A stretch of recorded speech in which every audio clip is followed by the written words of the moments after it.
श्री वारा पुराण 172वां अध्याय गोकर्ण का दिव्य देवियों से वार्तालाप तथा मथुरा में जाना। भगवान वारा कहते हैं, सुबह गोकर्ण ने दिव्य देवियों के आदेश से उस मंदिर में 13 दिनों की आराधना आरंभ की। इस बीच में वे देवियां भी यथासमय आकर नृत्य करती। इसी बीच एक दिन गोकर्ण ने उन सभी देवियों को अत्यंत मलान, निस्तेज और दुखी देखा।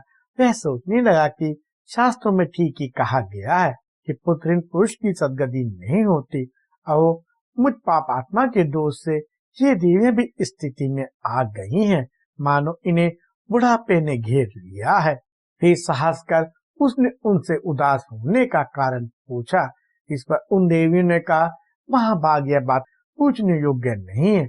सभी कार्यों में कालात्मा उस देव का ही हाथ है। पर गोकर्ण बार बार आग्रह पूर्वक उन्हें प्रणाम कर इस प्रश्न को पूछता ही रहा और उनके न बताने पर उसने समुद्र में डूबकर अपने प्राण त्याग करने की बात भी कही। उसके ऐसा कहने पर उन देवियों में से ज्येष्ठा देवी ने कहा, दुख तो उसी व्यक्ति के सामने कहना चाहिए जो उसे दूर कर सके। फिर भी बताती हूँ, मथुरा नाम से प्रसिद्ध एक दिव्य पुरी है, जिसके प्रभाव से मनुष्य मुक्ति पाने का अधिकारी बन जाता है। इस समय अयोध्या नरेश चतुर्मास व्रत करने के विचार से अपनी चतुरंगी सेना के साथ वहीं गए हैं।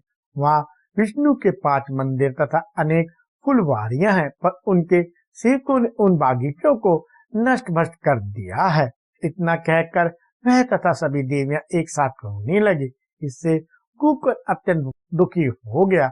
फिर उसने उन्हें प्रणाम कर और हाथ जोड़कर सबको सांत्वना देते हुए मधुर वाणी में उनसे कहा, देवियों, यदि मैं अयोध्या के राजा से मिला तो यह दुर्व्यवहार अवश्य बंद करा दूंगा, परंतु इस समय प्रतिकूल प्रारंभ ने मुझे सर्वदा वंचित कर रखा है। गोकर्ण के इस प्रकार कहने पर देवियों ने उस वैश्य से पूछा, तुम कौन और कहां से आए हो? गोकर्ण ने अपना नाम पता बताकर फिर उनका परिचय पूछा तो उन्होंने अपने को उद्यानाधिष्ठात्री देवी बताया। इस पर गोकर्ण ने उनसे पूछा, देवियों, संसार में बगीचा लगाने वाले को क्या फल मिलता है तथा जो कुआं तथा देव मंदिर को निर्माण करता है उसे कौन सा पुण्य फल प्राप्त होता है? आप यह सब हमें बताने की कृपा करें। इस पर वे बोली, आर्य, ब्राह्मण, क्षत्रिय और वैश्य इन 2 जाति वर्णों के लिए धर्म का पहला साधन है। इष्टापूर्त का पालन करना, इसके प्रभाव से स्वर्ग मिलता है और पूर्त से मोक्ष।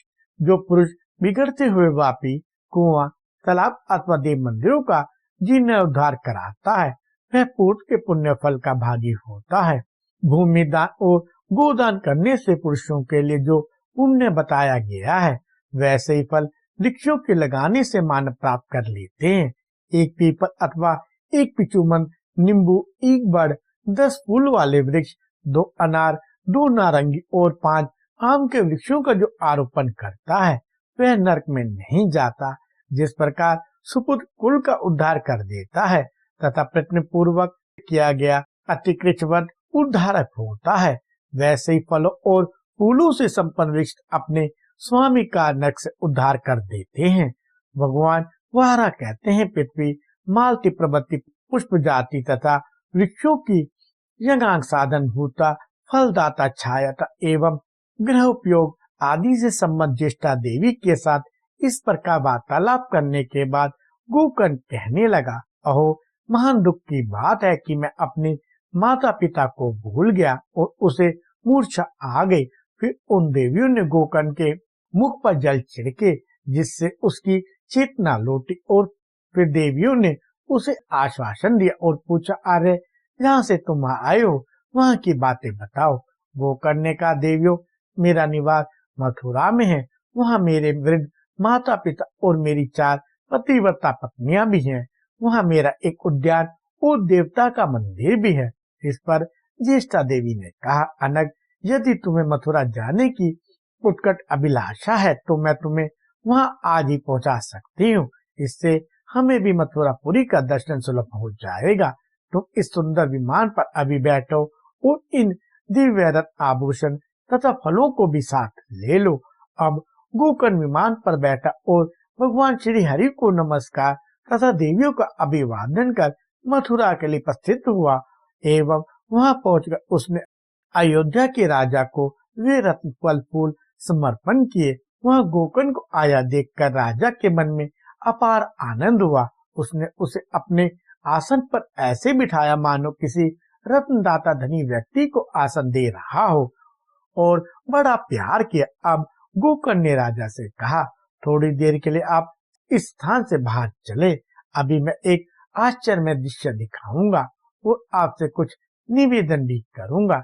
इसका प्रबंध हो जाने पर वे सभी देवियां भी विमान से वहां आ गई। सभी बात ज्ञात होने पर राजा ने अपनी सेना मथुरा से अयोध्या वापस कर और गोकर्ण को बारंबार धन्यवाद देकर उसकी प्रशंसा कर उसे इच्छा अनुसार वर दिया। देवियां भी गोकर्ण से तुम्हारा कल्याण हो यूं कहकर दिव्य लोक में चली गई। अयोध्या नरेश ने गोकर्ण को बहुत से गांव, अमूल्य वस्त्र, हाथी, घोड़े तथा अन्य अपार धन भी दिए। बाग बगीचे लगाना परम धर्म है, इससे आश्चर्य में महान फल की प्राप्ति होती है। यह सुनकर उस नरेश ने अन्य उद्यानों के आरोपण की व्यवस्था भी कर दी। भगवान वारा कहते वसुंधरे गोकर्ण न्याय का पालन करते हुए अब मथुरा में निवास करने लगा। उसने घर पहुंचकर अपने माता पिता के चरण कमलों में से झुकाकर प्रणाम किया। उस तोते ने भी गोकर्ण के माता पिता और चारों सहधर्मियों का अपने वैभव एवं शक्ति के अनुसार सम्मान करके उनकी पूजा की। मथुरा में निवास करने वाली प्रजा को बाग लगाने की प्रेरणा दी। फिर गोकर्ण ने एक यज्ञ आरंभ किया और ब्राह्मणों को उत्तम भोज्य एवं अन्य बहुत से दान दिए। तोते को हृदय से लगाकर भली प्रकार उसने देखा और गदगद होकर कहने लगा, यह ऐसा जीव है जिसकी कृपा से मुझे जीवन, सद्धर्म तथा उत्तम गति की प्राप्ति हुई है। गोकर्ण ने मथुरा में एक मंदिर बनवाया और उसका नाम शुकेश्वर मंदिर रखा। उसमें शुकेश्वर के नाम से एक प्रतिमा भी स्थापित की और एक अन्न वितरण करने की संस्था भी खोल दी। उसमें 200 ब्राह्मणों को भोजन के लिए प्रतिदिन अन्न बंटने लगा। गोकर्ण ने उस स्थान का नाम शुक सत्र रख दिया। उस स्थान पर जिसकी मृत्यु होती वह मुक्त हो जाता है। अंत में वह सुग्गा भी विचित्र विमान पर चढ़कर स्वर्गलोक में चला गया। जिस शबर की कृपा से गोकर्ण को वह तोता प्राप्त हुआ था, उसका उद्धार होने के लिए गोकर्ण ने त्रिवेणी स्नान का फल अर्पण कर दिया। अतः वह शबर अपनी पत्नी से स्वर्ग गया। शुभोदर के साथ ही वे सभी दिव्य विमान पर विराजमान होकर स्वर्ग गए। वसुंधरे, इस प्रकार मैंने तुमसे मथुरा के सरस्वती संगम में स्नान का, गोकर्णेश्वर शिव के दर्शन का, गोकर्ण नामक वैश्य की अविनाशी संतान का तथा उसके सुखोपयोग और मुक्ति लाभ का वर्णन कर दिया।